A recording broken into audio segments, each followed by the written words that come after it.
My grandfather was a thief. He stole my grandmother's name and her identity. He used them to escape a poor, forgotten quarter of the rural West, then ran off with another woman. He became a law professor, standing at podiums and lecturing about justice. She became a famous painter, giving interviews about integrity. My grandmother spent her whole life trapped in that same dying farmland. Everyone called her an old maid. She never stopped waiting for him, not even on her deathbed. 50 years later, I clawed my way out of that god-forsaken place on the strength of 2 generations, my grandmother and my mother. I made partners at a top law firm. It was graduation season. I sat in the lead interviewer's chair. Across from me sat a girl polished, confident, the most outstanding graduate from the best law school in the state. I opened her resume and flipped through it page by page. Then I stopped at the family information section. I stared at that name for a very long time. I looked up at her and said quietly, "You didn't get the job." Chapter 1, the girl's smile froze on her face. "Excuse me?" I closed her file and repeated, more loudly this time, "You didn't get the job." The other interviewers exchanged glances. The partner on my left leaned in and dropped his voice to a whisper. "Ms. Smith, she's only 22. National mock trial champion. 6 published papers in top journals. She's a star. Please reconsider." He whispered, but the room was too quiet. She heard. She straightened up. "I've made my decision," I said, pushing the file aside. "Isabel Harrington,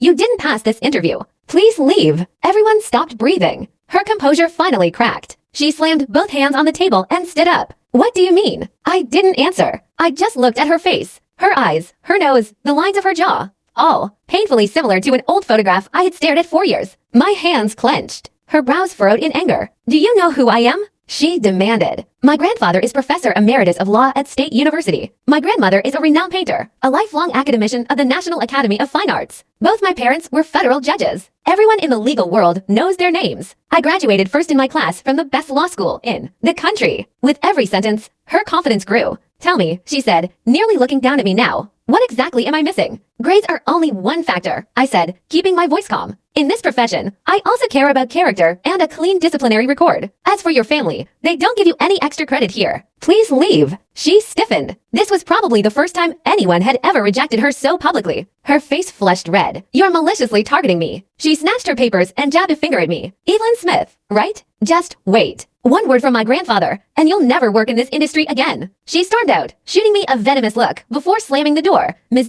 Smith." The other interviewers started. I raised a hand. Next candidate. The remaining 3 were excellent. Back in my office, I had just set down their files when the senior partner, David Johnson, burst in. "Evelyn, are you insane? Why did you cut Isabel Harrington? Do you know who her family is? Her grandfather is Emeritus Professor of Law at State University and a longtime partner of this firm. Turning his granddaughter away has consequences." He spoke faster than usual. "Post the offer immediately, now." Too late. I gave him a mocking look.